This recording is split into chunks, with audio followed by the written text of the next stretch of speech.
Hi, I'm Susan, and welcome to Playlist, where we talk about what we've been playing recently. This episode features Dean. Okay then, so what have you been playing? I've just literally, a couple of days ago bought the new Metal Gear Solid, so I've pretty much just started that, and I'm about 3 or 4 missions in. In the context of the game, like how many missions are there usually in like a game? So how many percent of the way through are you? It's not a very usual Metal Gear Solid game, which is kind of really interesting. It's like incredibly open world. So normally a Metal Gear Solid game just has the one mission, which is like the story that you're playing through, which is usually like super linear and usually full of hour-long cutscenes, and is pretty batshit crazy.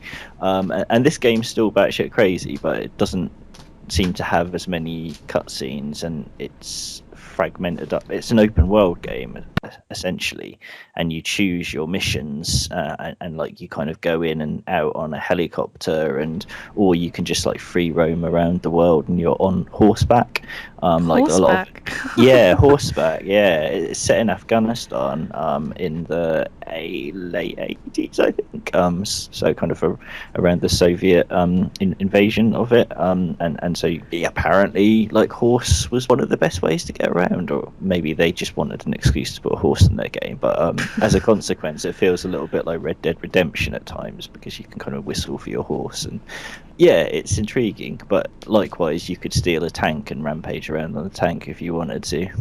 So I've never really played Metal Gear at all, really. Oh, not at all. Okay. No, not at all. So I know enough of, like, you know, the cultural references and stuff to sort of like understand bits and pieces of it. You know, like the thing with the boxes and the box is there from the beginning. Beginning.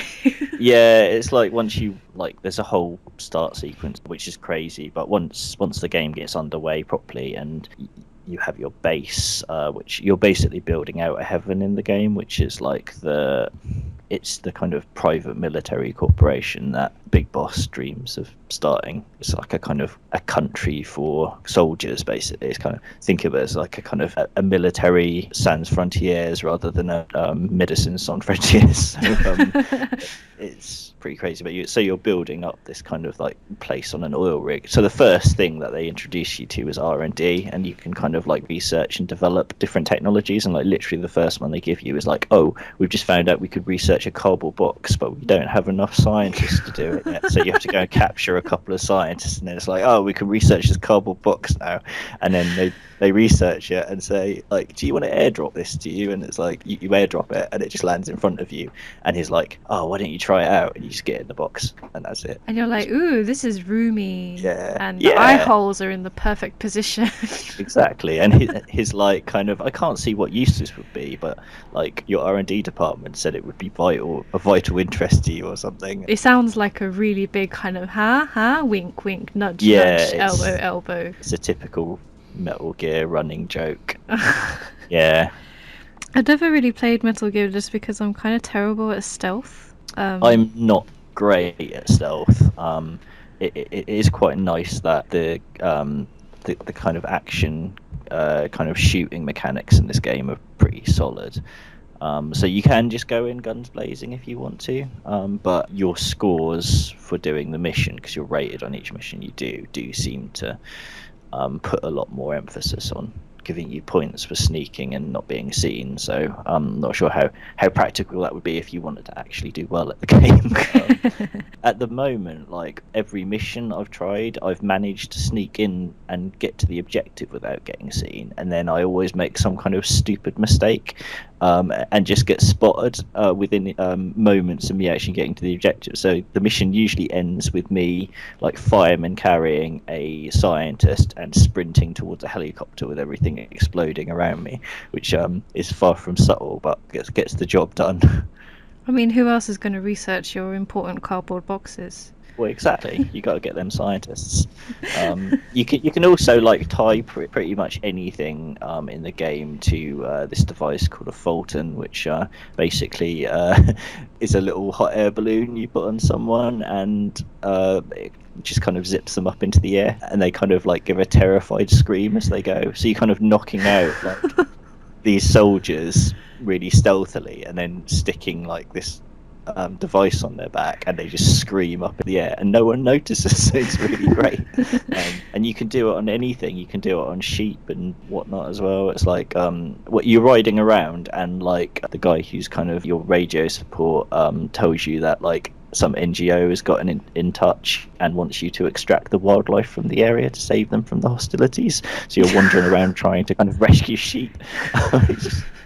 It's nuts. It's really nuts.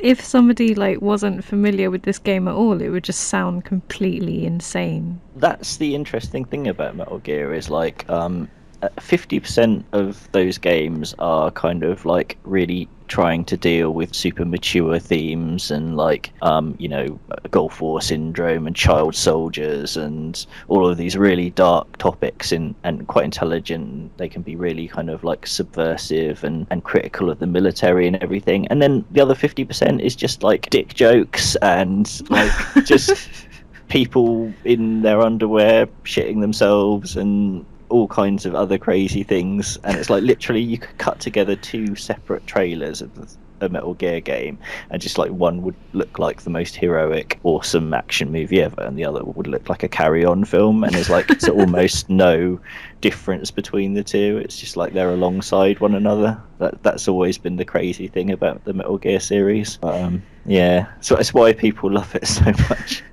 So are you enjoying it then? I am, from what I've played so far, and I wasn't sure if I would because I haven't really enjoyed the last few Metal Gear games. I really loved the first one when it came out, but I just felt like the series had kind of crawled up its own arse so much, like in terms of like how complicated the stories got and like, you know, how little actual gameplay there was a lot of the time. You'd just be watching kind of huge cutscenes, and I think it just started to become quite self-indulgent. But this really feels like it could stand up against some of the, you know, best games that have come out in the last couple of years in terms of like the way it's structured as well. It doesn't feel as like out there on its own as the Metal Gear games do a lot of the time, and it kind of feels like they've really built upon the open world formula that's popular at the moment, but really done it well, and in a lot more depth than a lot of games do. So yeah, it looks like it could be really interesting. I'm looking forward to carrying on with that.